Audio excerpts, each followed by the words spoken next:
السلام علیکم ورحمۃ اللہ تعالی وبرکاتہ۔ محترم ناظرین، ماہ شعبان المعظم کی آمد ہے اور ان قریب ہی شب برات آنے والی ہے۔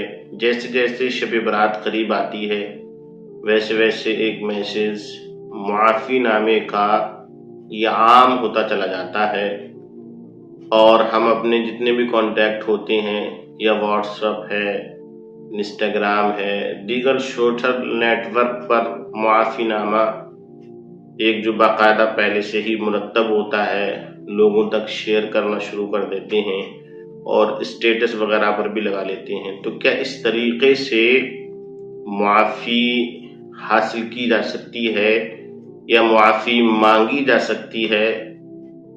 صحیح معنوں میں معافی مانگنے کا یہ طریقہ کیسا ہے، یہ آج ہم آپ کو اس ویڈیو کے اندر بتائیں گے۔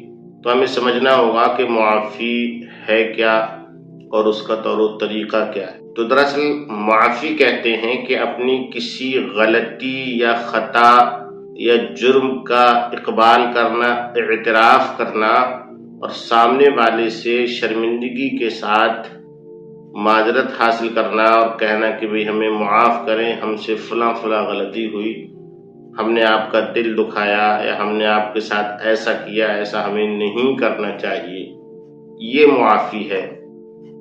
تو معافی کا صحیح طریقہ تو یہی ہے کہ جس کے ساتھ میں کوئی ہم نے غلطی کی ہے، کسی کا دل دکھایا ہے یا کسی کے ساتھ ظلم و زیادتی کی ہے، کسی کا حق دبایا ہے، تو ہمیں معافی اسی خاص شخص سے مانگنی چاہیے کہ ہم سے فلاں غلطی ہوئی اور فلاں غلطی کا ہم اعتراف کرتے ہیں، آپ ہمیں معاف کریں۔ تو یہ معافی ہے، اور جس کے ساتھ ایسا ہوا ہے اس سے معافی طلب کی جائے۔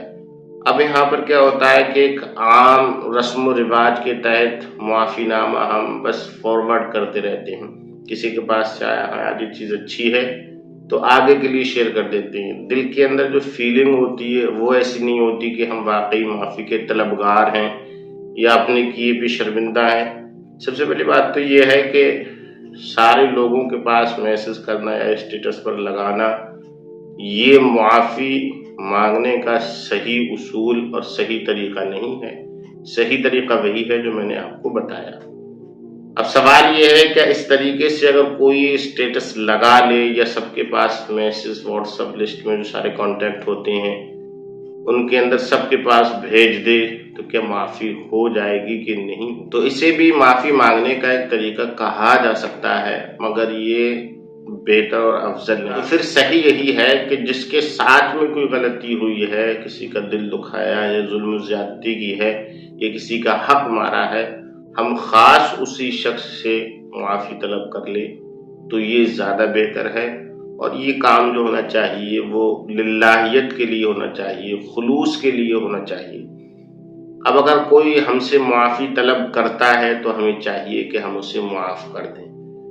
کچھ لوگ بہت ضدی ہوتے ہیں کہ سامنے والا شرمندہ بھی ہے اور اپنی غلطی کا احساس بھی اور اعتراف بھی کرتا ہے، لیکن لوگ معاف نہیں کرتے کہ نہیں میں تو معاف نہیں کروں گا اور اس نے میرے ساتھ بہت ظلم کیا ہے، ایسا کیا ہے، ویسا کیا ہے۔ تو ناظرین گرامی، اگر کوئی معافی طلب کرتا ہے تو اللہ کی رضا کے لیے اسے معاف کر دینا چاہیے۔